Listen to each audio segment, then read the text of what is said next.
Welcome to విజ్ఞానం channel. అందరికీ నమస్కారం. అలాగే సబ్స్క్రైబ్ చేసుకునే వారిని సబ్స్క్రైబ్ చేసుకోండి.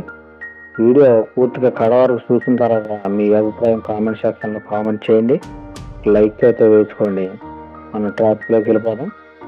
పిల్లలకి ఇలాగ పని నేర్పడం వల్ల వచ్చే ప్రయోజనాలు ఏంటంటే, తర్వాత రోజుల్లో వాళ్ళు ఎదిగిన తర్వాత పనికి వెళ్ళాలంటే మాకు చేత కావట్లేదు, ఇది మేము చేయలేకపోతున్నాం అనే ఉండదు.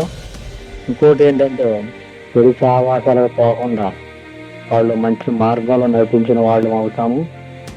ఇంకా సమయం దొరికితే వాళ్ళతో క్యారమ్ బోర్డు కానివ్వండి, క్రికెట్ కానివ్వండి, వాలీబాల్ కానివ్వండి, షటిల్ బ్యాట్ కానివ్వండి, ఇలా గేములు ఆడటం వలన కలిగే ప్రయోజనాలు ఏంటంటే, వాళ్ళకి తల్లిదండ్రుల వల్ల స్నేహం అనేది ఏర్పడుతుంది.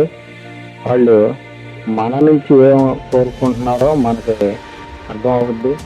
సమాజంలో వాళ్ళు ఎలాగ నడవాలో మనం నేర్పించిన గురువులు అవుతాం.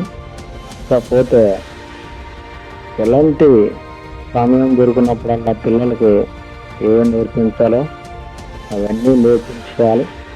నేర్పించినప్పుడు పిల్లలు ఏ విధానంలో ఎలాగ నడవాలి, ఏ టైంలో ఏ పని చేయాలి అనే దాన్ని మనం ఒక అవగాహన కలిగించిన వాళ్ళం అవుతాము. ఇక ముందుకెళ్తే ప్రతి పనిలో వాళ్ళు నేను చేయగలననే ధైర్యం మనకు కల్పించినప్పుడు పిల్లలు ఎంతో ఆసక్తిగా ప్రతి పని మనం చెప్పిన పని అలా చేయగలుగుతారు.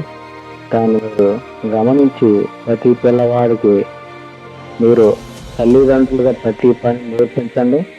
వాళ్ళతో టైం స్పెండ్ చేయండి. మూవీస్ కానీ ప్రతి పనిలో మీరు